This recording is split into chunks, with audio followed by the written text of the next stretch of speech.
गुरुजी, वेदांत में जगत को मिथ्या कहा गया है।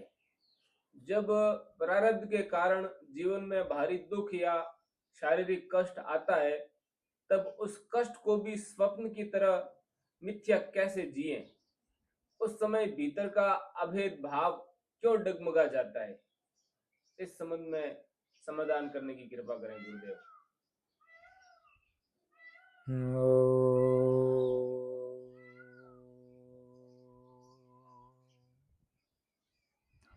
नारायण नारायण।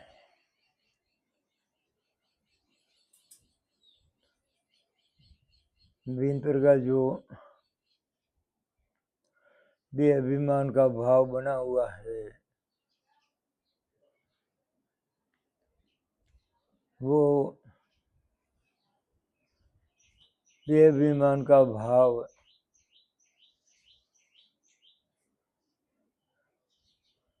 जब ज्ञानी के प्रकट हो जाते हैं, तब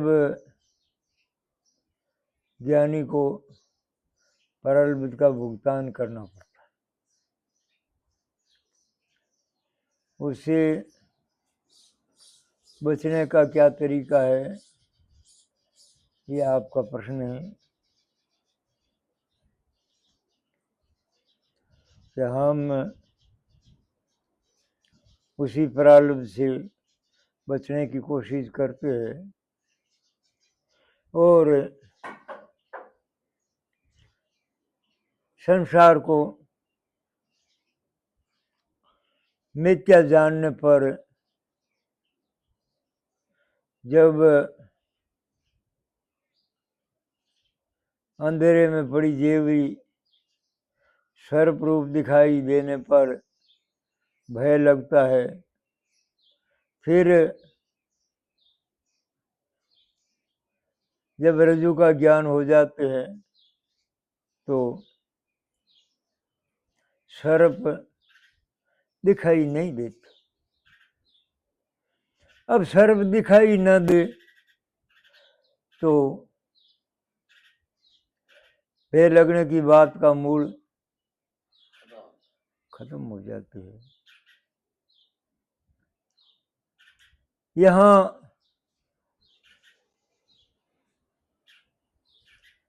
जगत को अपने ब्रह्म स्वरूप के ज्ञान से मिथ्या जाना और मिथ्या जानते हुए भी प्रारब्ध के प्रकट होने पर जो शरीर की दशा का भुगतान होता है। सज्जनों, इसमें अध्यास का दो रूप है। पहले तो शास्त्र की भाषा थोड़ी समझनी पड़ती है कि शास्त्रों में जो अध्यास कहा है वो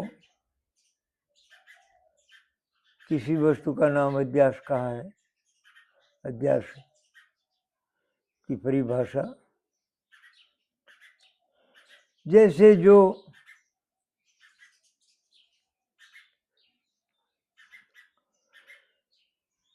भ्रम से प्रतीत होते हैं वो हकीकत में है नहीं, और भ्रम से प्रतीत होते उस प्रतीति को, वो प्रतीत होने वाली वस्तु जो प्रतीत होता है, साफ प्रतीत होते हैं, छिपी रूपा प्रतीत होते हैं, मरुथल जल प्रतीत होते हैं, स्थानुभूत प्रतीत होते हैं, वो भूत, वो जड़, वो रूपा, वो सर्प, वो वस्तु, उस वस्तु को अध्यास कहते, और दूसरा उस वस्तु को प्रतिभाषी सत्ता वाला कहते। प्रतीति मात्र है, सत्ता है उनकी। उस वस्तु को अध्यास कहते। उसमें अध्यास का दो रूप बताया गया शास्त्रों में, और अपनी तरफ ध्यान देने पर भी दो तरह से प्रतीत होते हैं। एक स्वरूप अभ्यास और एक संसर्ग का अभ्यास।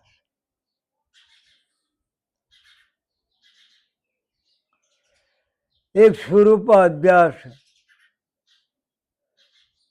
वो दृष्टांत समझाते हैं ना कि भाई ये अपना स्वरूप जगत रूप प्रतीत होते हैं, शरीर रूप प्रतीत होते हैं। वो प्रतीति क्या है, कैसी है, तो दृष्टांत दे करके समझाते हैं कि जैसे अंधेरे के कारण रज्जु सर्प प्रतीत होती है, तो रज्जु ज्यों का ज्यों, और प्रतीत होते सर्प।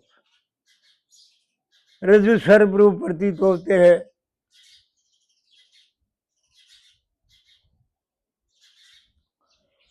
और सीपी रूपारूप और मरुथल जल रूप आदि जो प्रतीत होते हैं,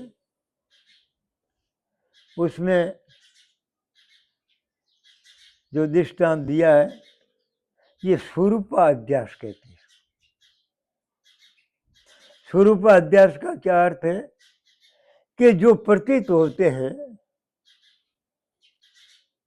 वो वस्तु जो प्रतीत होते हैं उस वस्तु का प्रतीति मात्र भी स्वरूप है, और कुछ उसका स्वरूप है ही नहीं। न कोई जड़ है न कोई चेतन। जड़ चेतन दो तरह की वस्तु है, न जड़ है न चेतन। उसका स्वरूप क्या है? प्रतीति मात्र, अध्यास मात्र। प्रतीति को कहते अध्यास, अध्यास मात्र ही है। तो उसका स्वरूप अध्यास मात्र ही है, इसलिए उसको स्वरूप अध्यास कहते। उसका स्वरूप अध्यास मात्र यानी प्रतीति मात्र, प्रतीति को कहते अध्यास, इसलिए उसको कहते स्वरूप अध्यास। स्वरूप अध्यास रज्जु में सर्प का, तो रज्जु के ज्ञान होने के बाद वो सर्प दिखाई नहीं देगा, और सर्प दिखाई न दे तो भय लगना हो ही कैसे सकता? वो तो सर्प दिखाई देते हैं तब भय लगते।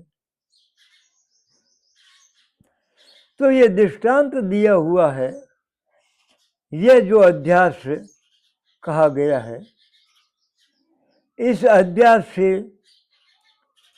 आत्मा जो देह रूप प्रतीत होती है,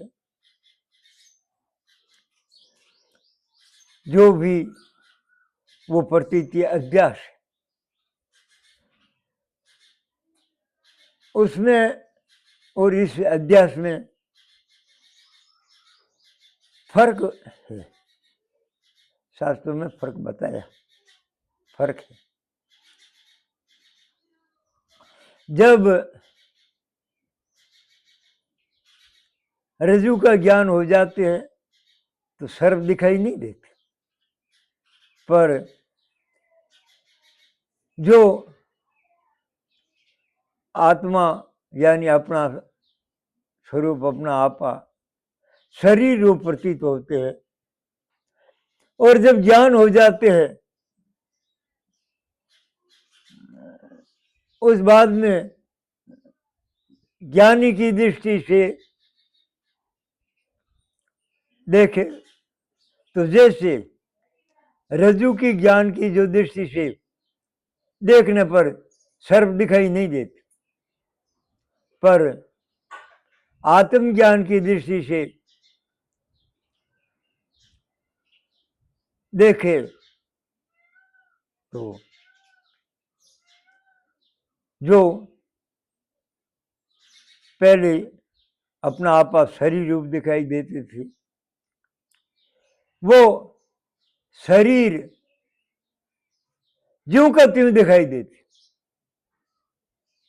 वो सर्व नहीं दिखाई देते। और आत्मा का ज्ञान होने के बाद भी शरीर ज्यों के त्यों दिखाई देते।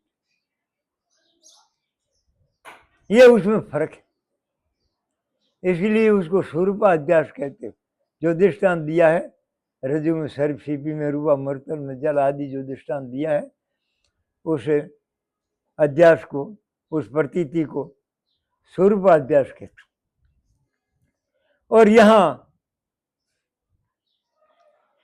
रज्जु में सर्प की तरह नहीं होकर के थोड़ा और रूप से प्रतीत होना बताया, इसलिए इसको संसर्ग का अध्यास कहते। जब अपना आपा शरीर रूप प्रतीत होते और अपने आपे का ज्ञान हो गया, जैसे रज्जु का ज्ञान हो गया, तो रज्जु का ज्ञान होते ही सर्प नहीं दिखाई देते, और आत्मा का ज्ञान हो गया और फिर शरीर ज्यों का त्यों दिखाई देते। इसी कारण जो यहां एक मुक्त होने में कठिनाई आती, वहां तो रज्जु का ज्ञान होते ही सर्प दिखाई नहीं देते, इसीलिए भय दूर, मुक्ति हो गई हाथों हाथ। यहां कठिनाई आती, यहां आत्मा का ज्ञान हो गया और शरीर दिखाई देते।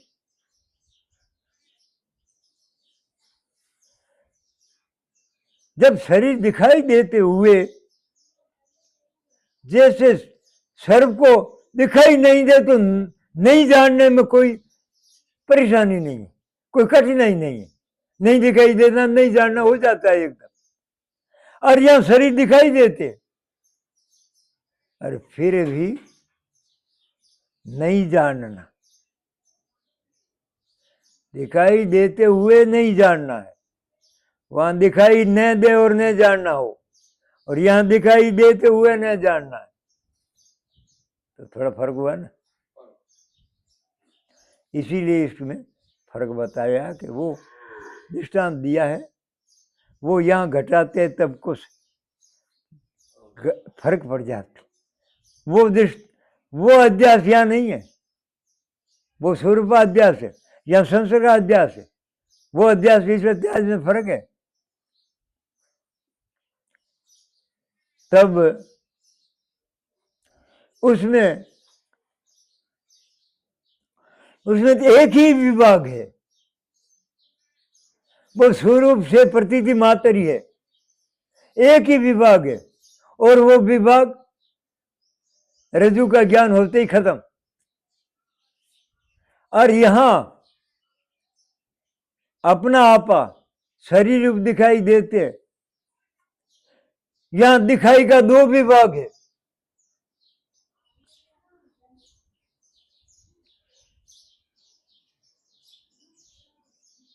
यहां एक दिखाई देने वाला शरीर और एक दिखाई देने वाला आत्मा।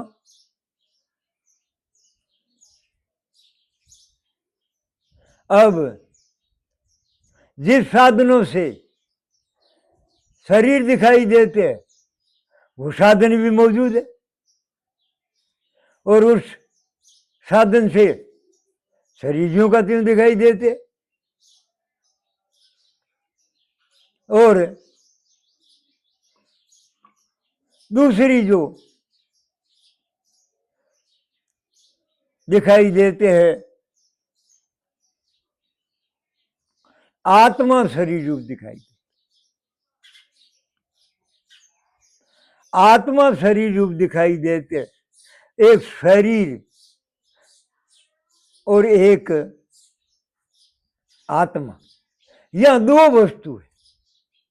वहां तो एक ही वस्तु है, और वो वस्तु भ्रम से प्रतीत होने वाला सर्प, और वो रज्जु का ज्ञान होते ही नष्ट। और यहां जब आत्मा का ज्ञान हो गया, वो शरीर ज्यों का त्यों दिखाई देते। तो यहां दो विभाग में ज्ञान होने से एक विभाग कटा है, वह पूरा ही कट गया। वहां सर्प का कोई हिसाब शेष है रहा ही नहीं, सर्प का अस्तित्व बिल्कुल खत्म।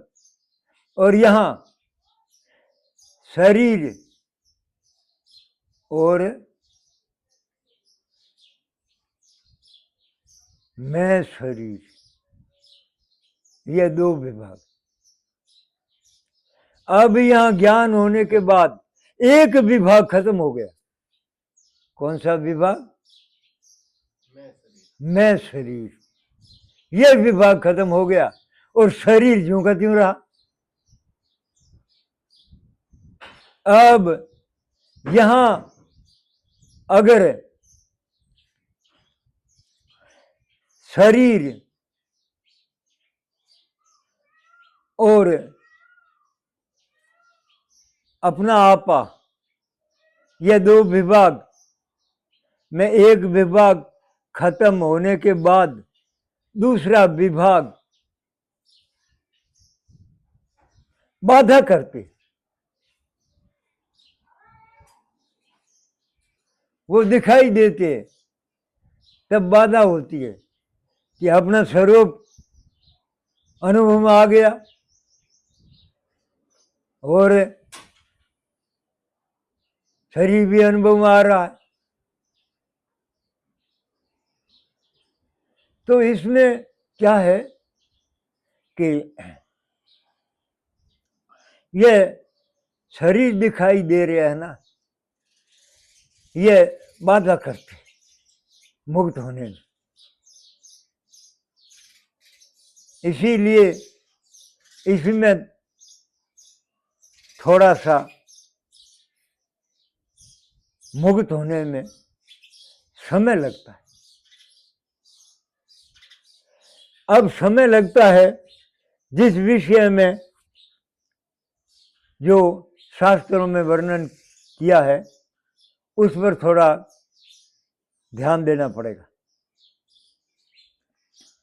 शास्त्रों में वर्णन किया है अपना आपा है तो सदा एक स्वरूप, कोई कभी परिवर्तन होना संभव भी नहीं, सदा ही एक ही स्वरूप रहते। पर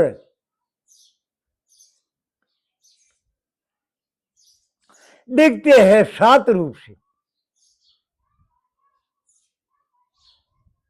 अनुभव में 7 रूप से आते।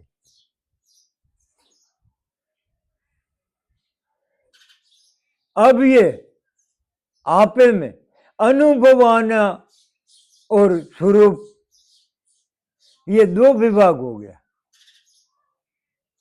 अब अनुभव में आना होता है वो 7 तरह से और स्वरूप है वो एक ही तरह से। उस 7 तरह में जो अज्ञानी है उसको अपना आपा देह रूप दिखते। मुख्य रूप से दिखना 2 रूप से होता है, मुख्य रूप से 2 रूप से होता है, फिर भी 7 रूप से। मुख्य रूप से 2 रूप से क्या होता है? अज्ञानी को तो शरीर रूप दिखाई देते हैं और ज्ञानी को शरीर से अलग चेतना निराकार अविनाशी रूप दिखाई देते हैं। पर अज्ञानी को भी देह रूप तो दिखते, पर 3 रूप से दिखते। इसी देह रूप से दिखते, फिर भी 3 रूप से दिखते। इसीलिए शास्त्रों में देह का 3 रूप बताया, जिसका अलग अलग नाम बताया। स्थूल देह, सूक्ष्म कारण शरीर का, तीन रूप होता है, स्थूल शरीर, सूक्ष्म शरीर, कारण शरीर। अब शरीर तो एक ही है जो पांच भूतों का विकार है। अब तीन रूप कैसे माने? तो तीन रूप से अपना अनुभव तीन रूप से होता है। वो कैसे कि ये सबके अज्ञानों की भी अनुभव की सिद्धि बात है। यह तो पशु पक्षी कीट पतंगे सबके अनुभव की सिद्धि बात, मनुष्य की बात भी नहीं। जागृत में अपना आप स्थूल शरीर रूप दिखाई देता,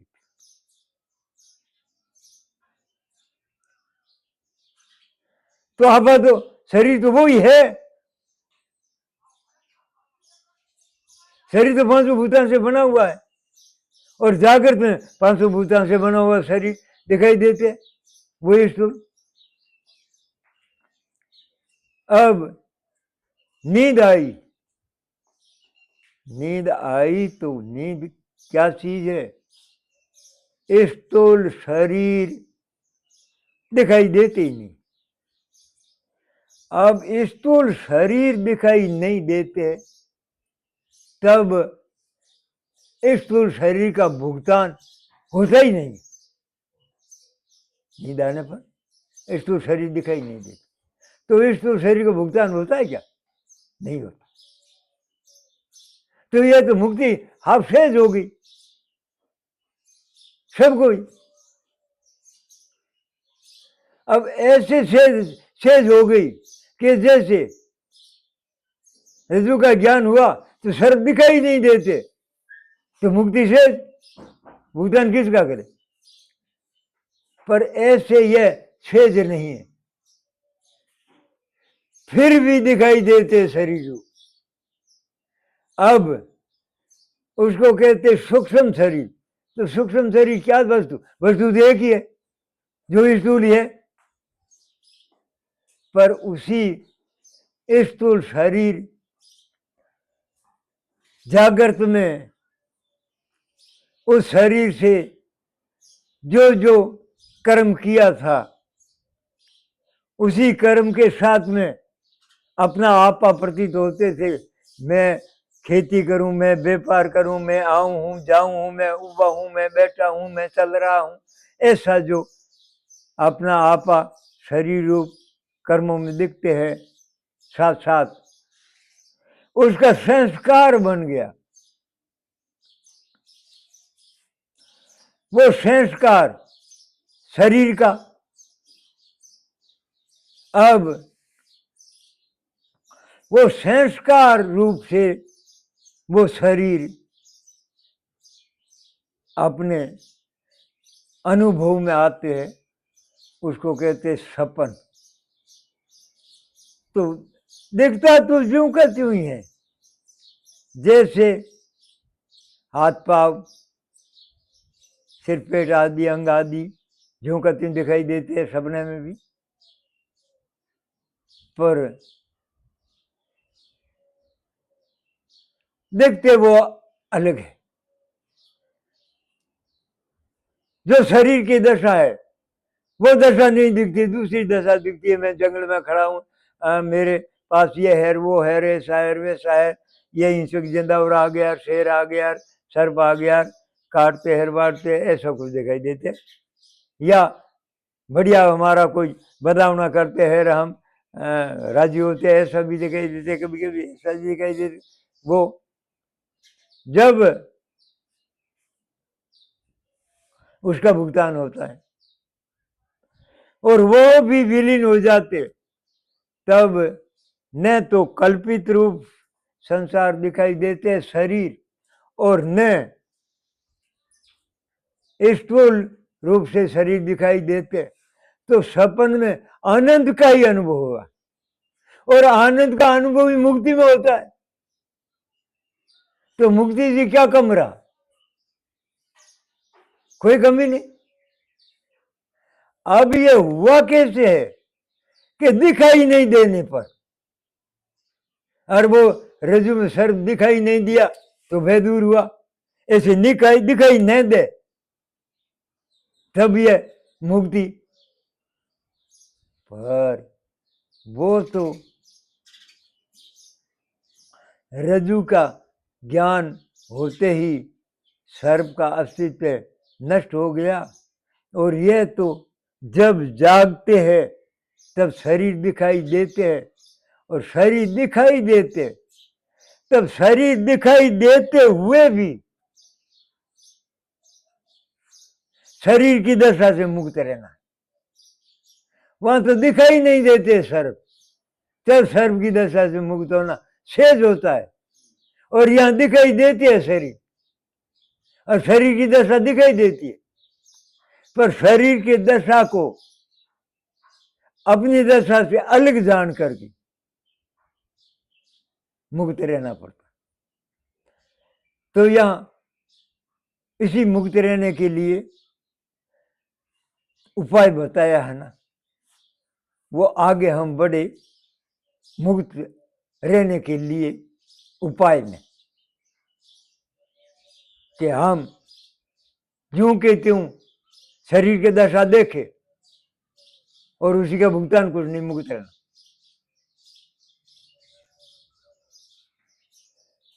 वो उपाय सतगुरु से, सत्संग से, महापुरुषों के सत्य वाक्य आदि लिखे हुए शास्त्रों से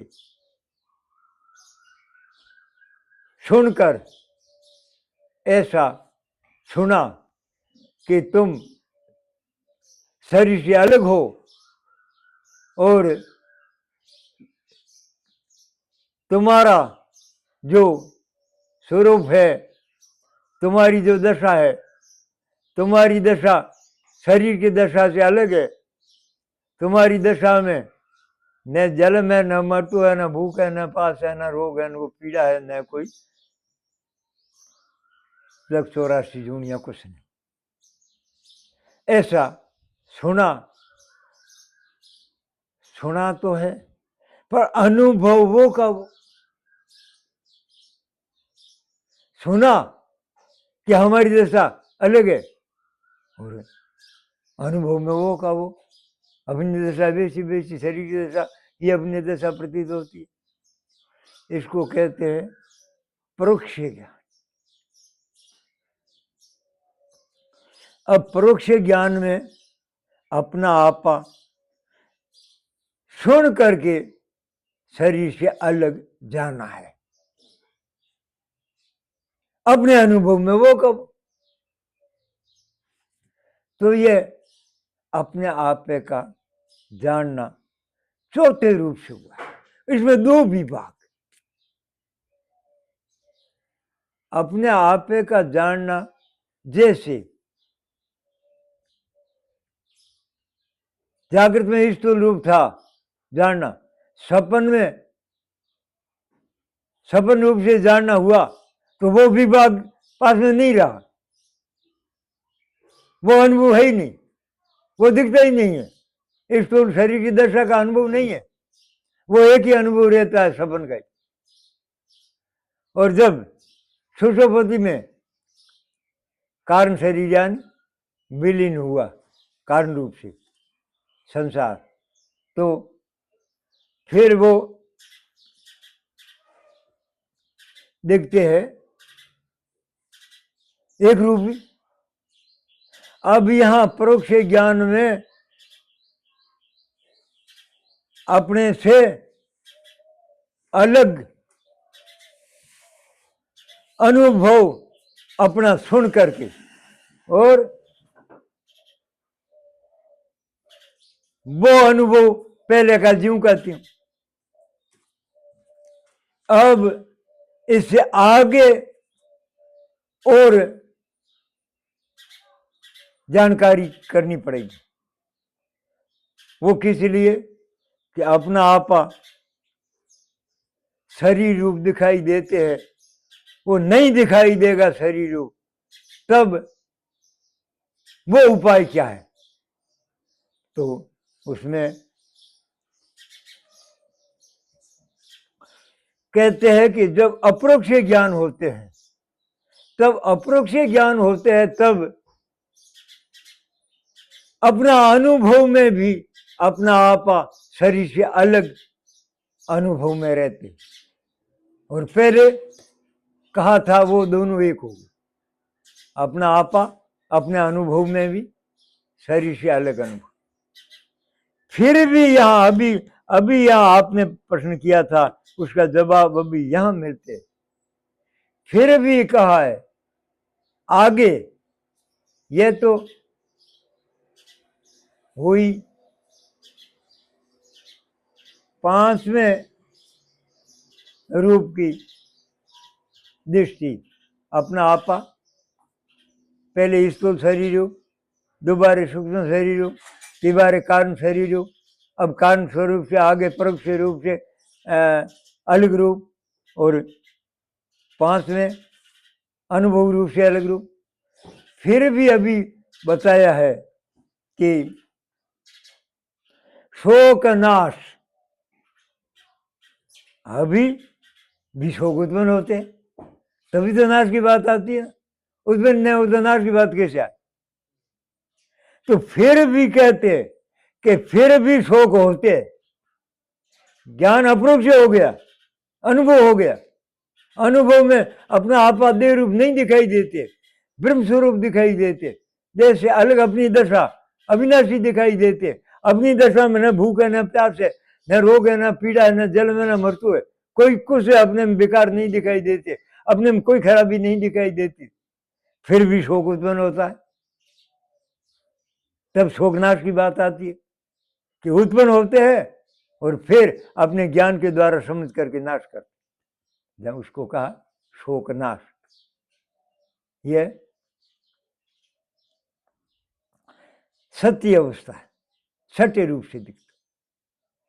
अब आगे की साधना बताई। देखो, अपना आपा शरीर से अलग अनुभव में आ गया, बिल्कुल अपने आपे को अनुभव से देख लिया, अपने आपे में जन्म मृत्यु भूख प्यास रोग पीड़ा कुछ है ही नहीं। फिर भी इधर देखते हैं तो शरीर दिखाई देते, इसी में जन्म मृत्यु भूख प्यास रोग पीड़ा सब दिखाई देती। अब दिखाई अलग देते, शरीर में दिखाई देते, अपने आपे में नहीं, पर शरीर दिखाई देते। और जब रज्जु के ज्ञान होने के बाद क्या शरीर दिखाई देते? नहीं दिखाई देते। और यहां दिखाई देते, ये दिखाई देते तब ये विक्षेप करते, इधर देखे तो अपने आपे की तरफ तो कोई भूख प्यास रोग पीड़ा है ही नहीं, और उधर देखे तो वही स्थान है, इधर उधर तो है नहीं। जिस स्थान में आपा दिख रहा है, जिस स्थान में शरीर दिख रहे, क्योंकि निराकार स्वरूप है आपका, उसके अपने आपे के लिए कोई और जगह तो चाहिए नहीं, उस शरीर की जगह अपने आपा अनुभव आते और अपने आपा अनुभव करे तब। अब दृष्टि का दो बदलाव हो जाता।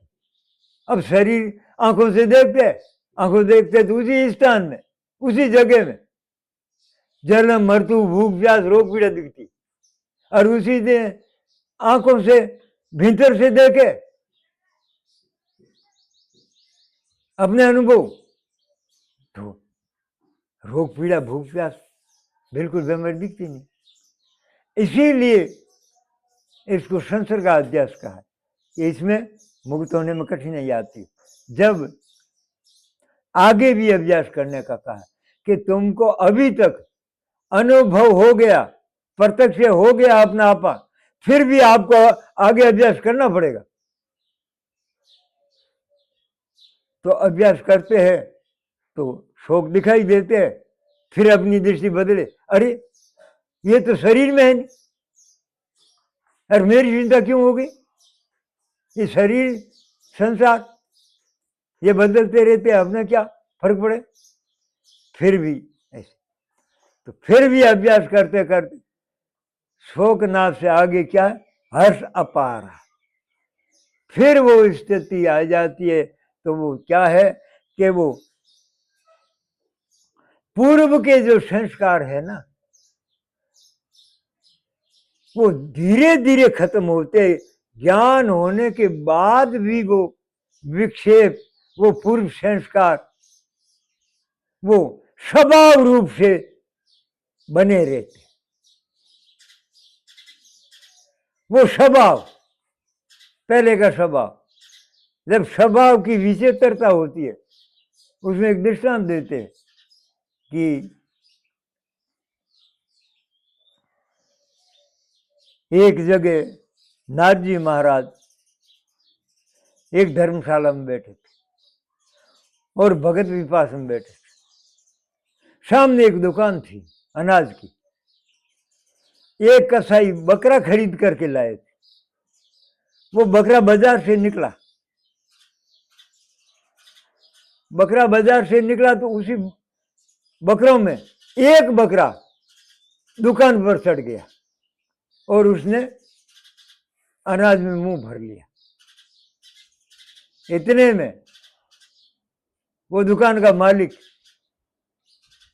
उसका अनाज खाने नहीं दिया, वापिस थूका दिया कि तेरा यह हक नहीं, तुम क्यों चोर है। अब यह देख करके नारजी हंस पड़े। लोगों ने कहा, महाराज ये क्या बात है, ये सब बकरा नहीं चढ़े, ये बकरा क्यों चढ़ गई। तब नारजी ने कहा, यह दुकान का मालिक है। अब मालिक तो पहले जन्म में था, वो बकरा बन गया, अभी भी वो भाव, अभी भी भाव उसमें वो याद आ गया। दुकान पास में आई तो दुकान में चढ़ने का पहले का अभ्यास था, वो दुकान में चढ़ गया। तो शरीर बदला, अभी वो स्वभाव खींच रहा है।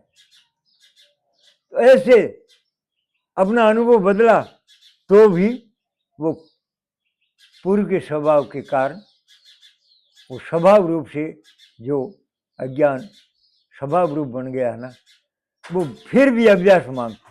अभी तुम मुक्त नहीं रह सको। हाँ, अभी तुम विचार करके दुख को मेट दोगे पर प्रकट होगा। अभी और अभ्यास मांग रहे, तत्व ज्ञान हो गया और अभ्यास मांग रहे। तो पूर्व स्वभाव को काटने के लिए, जब पूर्व स्वभाव कटा, अति हर्षा पार, फिर वो उत्पन्न नहीं होता है, फिर खींचाव नहीं होता। तो क्या है कि इसमें एक दृष्टांत देते कि तत्व ज्ञान होने के बाद भी मुक्त होने में कुछ समय लगता है। हाँ, तत्व ज्ञान होने के बाद भी समय लगता है। वो कैसे लगता है? तो एक लौकिक दृष्टांत देते हैं कि एक रबारी थी, राई का, वो भेड़ा चराते थे, एवं चरावे। उसके घर से समाचार आया, कोई आदमी आकर के कहा कि तेरे बेटा जन्मा है। उसी ने देखा कि बेटा आया है, तो बाप के पीछे संपत्ति का मालिक बेटा, तो हमारे पास ये संपत्ति है, ये भेड़े हैं, ये एवड़ है, इसका मालिक आ गया, तो अभी मालिक अपने आप संभालेगा। वो जा करके एक पेड़ की छाया में बैठ गया, लकड़ी नीचे डाल दी, क्या लकड़ी मालिक संभालेगा, मालिक आ गया।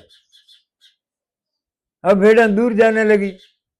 वो समाचार देने वाले कहा, रे तू बैठा है, अरे कोई जिंदा और कुत्ता मार देगा, भेड़ा दूर जा रही है ना। कहा, तुमने समाचार झूठा दिया क्या? तुमने समाचार दिया नहीं कि भेड़ों का मालिक आ गया, वो संभाले अपने आप। उसने कहा कि मालिक तो आ गया, समाचार झूठा नहीं है, उसमें कोई फर्क नहीं है, पर वो मालिक संभालने योग्य नहीं हुआ है, 20 वर्ष तक तुमको ये बेड़ा संभालनी पड़ेगी। फिर ये तुम्हारी लकड़ी है, वो लकड़ी संभालेगा, तब वो अपना तुम्हारा एवड़ को रक्षा कर सकेगा। तो अब क्या है कि वो योग्यता धीरे धीरे धीरे धीरे बढ़ते बढ़ते बढ़ते बढ़ते अब क्या है, अब लड़ाई शुरू हुई है। जो पहले का जो कब्जा है इस विजय अभिमान का, वो कब्जे वाला अभी तक लड़ रहा है, और वो जब तक उसको हटाने की योग्यता नहीं आई, तब तक वो हटना मुश्किल होता है। उसमें कई दृष्टांत देते हैं। एक दृष्टांत देते हैं कि एक बार जोधपुर नरेश दरबार के औलाद नहीं थी,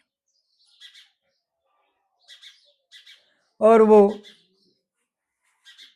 औलाद तो थी, पर वो बेटा दरबार का छोटा था, और कोई एक्सीडेंट, कोई कारण से, कोई बीमारी से दरबार का मृत्यु हो गया। अब वो छोटे बच्चे राजकाज कैसे संभाले, और वो बिचारी अपने पीवर गई बच्चे को लेकर के, और उस नानाने में वो बच्चा मोटा हुआ, जवान हुआ। अब वहां सोना दे करके कोई दूसरे ने उस पर कब्जा कर लिया, राजा बन गया।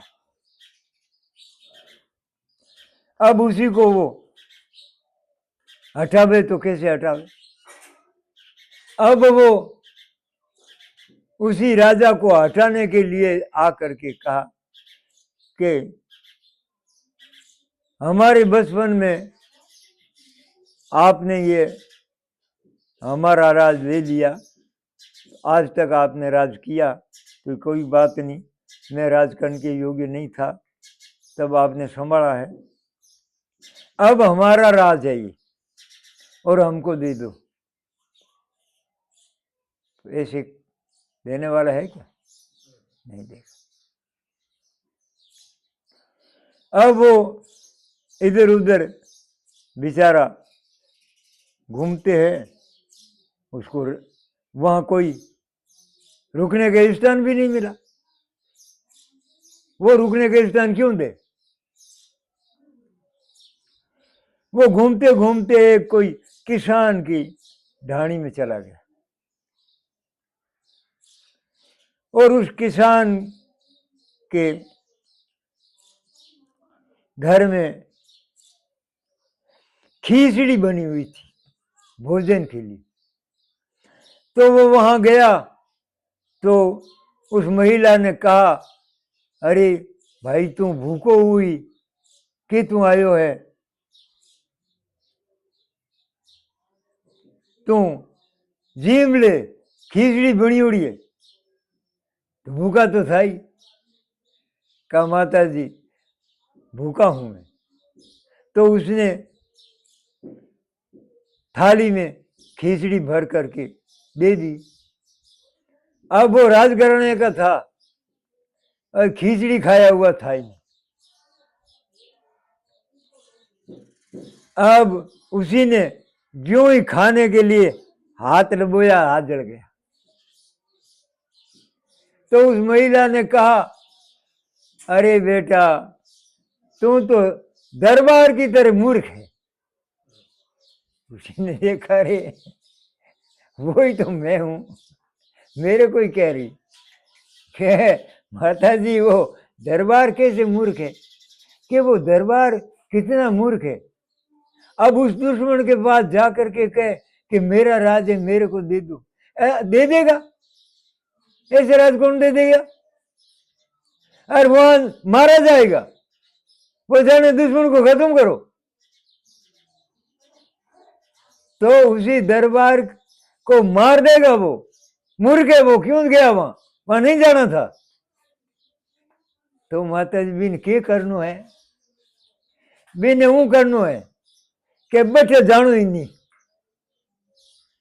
पब्लिक है बैठे फिर ने कहना है कि भाई परदेसी के प्रीत है, आपना बडेरा और थारा बडेरा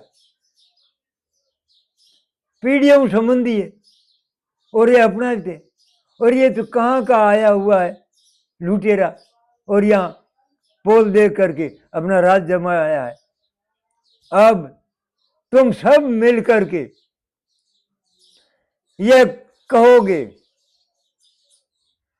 आज राज जमाया उसने, कि तुम यहां से चले जाओ, हम पब्लिक तुम्हारी नहीं है, हमारा राजा दूसरा है, आज तक वो राज संभालने की योग्य नहीं था, इसलिए तुमने राज कर लिया, अब यहां से आप निकलो। अगर आप यहां से नहीं निकलोगे और हमारी पब्लिक की आवाज तुम नहीं सुनोगे तो हम और उपाय करेंगे, हम राज दरबार दूसरा बना देंगे, और हमारा जो लगेज है, जो हासिल है, जो हम उनको देंगे, तुम यहां दबाए बैठे रहो, हम पब्लिक उसी की है, तुम्हारी नहीं है। और फिर हम मदद करके उसको योग्य बनाएंगे, और जो हमारी फौज पलटन है वो हमारा ही परिवार है, और आज से जो तुम्हारे अंगरक्षक है वो जान लेना कि अभी अंगरक्षक नहीं, अब घातक हो गए हैं, ये सोच लो, नहीं तो निकल जाओगे, तब वो निकल जाएगा, नहीं तो तुम्हारी कौन सुनेगा। तो इस तरह जब जो ज्ञान हो गया है ना, तो पूर्व का जो शासन जमाया हुआ देह अभिमान, ये एक देह अभिमान क्या चीज है, एक स्वभाव है, एक स्वभाव बना हुआ है, वो स्वभाव का शासन है, वो स्वभाव को काटने के लिए लड़ना पड़ता है, और उसी में ज्ञान रूपी अभ्यास को करना पड़ेगा। अब तुम्हारा स्वभाव बना हुआ है, जो भूख लगने से तुमको दुख होने का स्वभाव, प्यास लगने से दुख होने का स्वभाव, सर्दी गर्मी से दुख होने का स्वभाव, बीमारी से दुख होने का स्वभाव, ये तुम्हारा स्वभाव बन गया। अभी तुमको पता तो लग गया कि हमारे में नहीं है शरीर संसार में, पर जिस स्थान में तुम्हारा आपा दिखते है, जिस स्थान में तुम्हारी नजर से तुम देखोगे आंखों से, तो शरीर दिखाई देते, अब दृष्टि में दोनों दिखाई देते। इसलिए आपको इस स्वभाव के मिटने के लिए और अभ्यास करना पड़ता है। तो इसको इसलिए अधिक अभ्यास करने का जो बताया है ने, इसलिए जो अध्यास यानी भ्रम से प्रतीत होने वाले, उसका दो रूप बताया है, दृष्टांत दिया है हम जाने के लिए। रज्जु में सर्प जैसे आत्मा देह रूप प्रतीत होती है, जैसे छिपी रूपा जैसे आत्मा देह रूप प्रतीत होती है, मरुथल जल रूप जैसे आत्मा देह रूप प्रतीत होती है, पर वो रज्जु का ज्ञान होने के बाद में सर्प दिखाई नहीं देते, इसलिए उसका मूल कट गया, वो तुरंत ही मुक्त हो जाते हैं उस सांप के भय से। पर ये जो अपना आपा है ना, ये अपने आप का अनुभव भीतर से होगा, वो समझ से होगा, अपने आप का अनुभव शरीर से अलग। पर उसी स्थान में भी आंखों से देखोगे तो शरीर यूं का त्यों दिखेगा। तो इसी कारण इसको कहा है संसर्ग अध्यास। तो इसमें 7 जो अवस्था बताई है, अपना 7 रूप से अपना आप प्रतीत होते हैं, वो 5वें रूप प्रतीत होते हैं जब प्रत्यक्ष से अपना अनुभव सहित ज्ञान हो गया।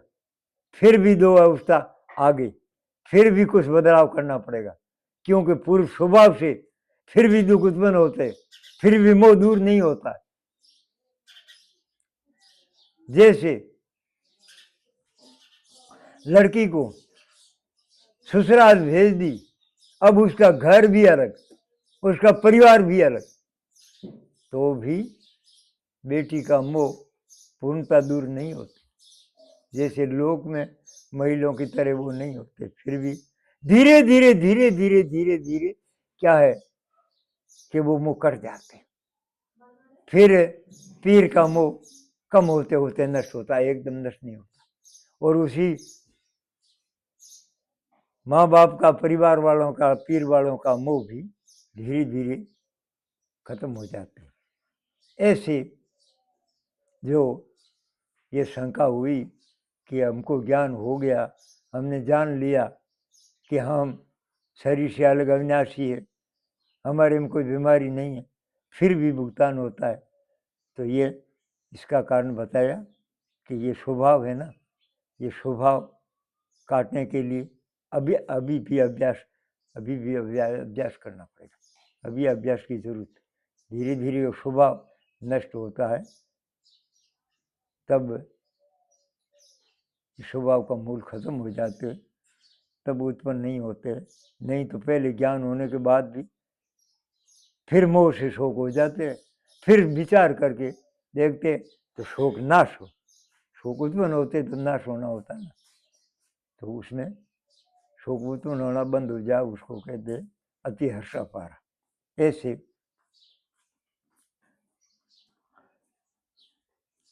फिर अभ्यास की जरूरत पड़ती है। अगर अनुभव हो गया तो भी अभ्यास करते रहो, माला फेरते रहो, अभ्यास करते रहो। सतगुरुदेव की